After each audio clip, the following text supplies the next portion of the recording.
রাফিউল এবং সিনিয়র যুগ্ম আহ্বায়ক আজিমুল ইসলাম বিপ্লব সহ সরকারি আর্য কলেজের ছাত্র দলের বিভিন্ন পর্যায়ে নেতৃবৃন্দ উপস্থিত আছে, সদ্য শিক্ষক মন্ডলী উপস্থিত আছেন, সরকারি আর্য কলেজের ছাত্রছাত্রী ভাই ও বোনেরা, আমি সবাইকে আপনাদের সবাইকে জানাই সালাম। আসসালামু আলাইকুম। প্রিয় ছাত্রছাত্রী ভাইরা, সবাই ভালো আছেন তো? অবশ্যই আপনারা ভালো আছেন। দীর্ঘ 18 বছরের জঞ্জালকে আপনারা বাংলাদেশের মাটি থেকে দূরে সরিয়ে দিয়েছেন প্রতিবেশী দেশে।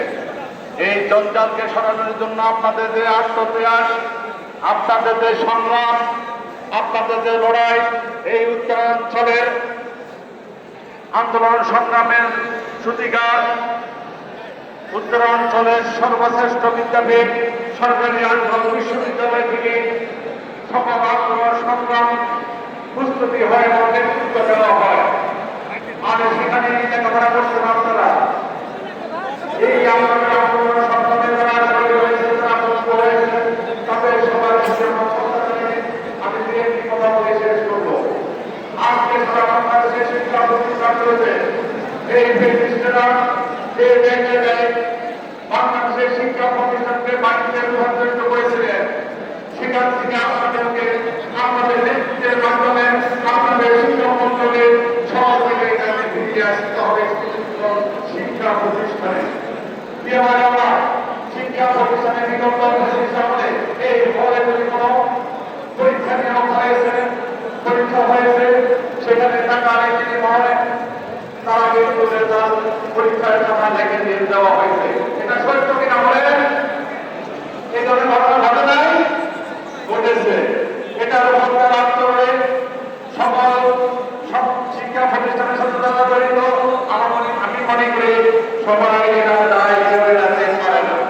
ওই সব দেশকে তারা সুবিধা দিয়েছে, তারা রয়েছে বিভিন্ন শিক্ষা প্রতিষ্ঠানে দেশের সভাপতিরা বাংলাদেশের ছাত্র সমাজ, বাংলাদেশের ছাত্ররা ভালো লেখাপড়া করে তৈরি হোক, বাংলাদেশের প্রত্যেকটা সেক্টরে তারা ভালো লেখা বসুক, তারা বিশেষ সহায়তা আপনাদেরকে সুশিক্ষায় শিক্ষিত হতে হবে। এই জন্য আমাদের বর্তমান যে আপনাদের ভোটে নির্বাচিতদের সংগ্রাম রয়েছে, আমাদের মাননীয় প্রধানমন্ত্রী জনাব তারেক রহমানের নেতৃত্বে সংগ্রাম চলছে। এই সরকার আগামী দিনে বাংলাদেশের শিক্ষা প্রতিষ্ঠানে সুন্দর একটা পরিবেশ ফিরিয়ে এনে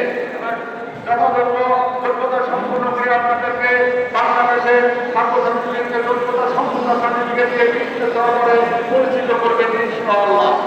আমরা সেই জন্য আপনাদেরকে বলবো, আপনারা সবসময় সচেতন থাকতে হবে। বাংলাদেশের মাটি এবং বাংলাদেশের শিক্ষা প্রতিষ্ঠানকে লেখাপড়া নিয়ে যদি কোনো চক্রান্ত হয়, তার বিরুদ্ধে আমাদেরকে জড়িত হয়ে আত্মসমর্পণকে জানাতে হবে।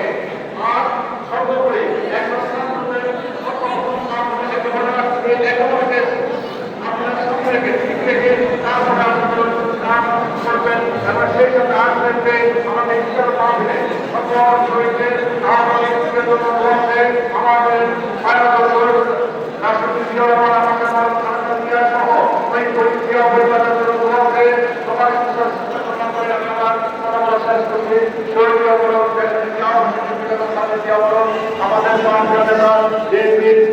আমাদের মাননীয় প্রধানমন্ত্রী জনাব তারেক রহমান জিন্দাবাদ।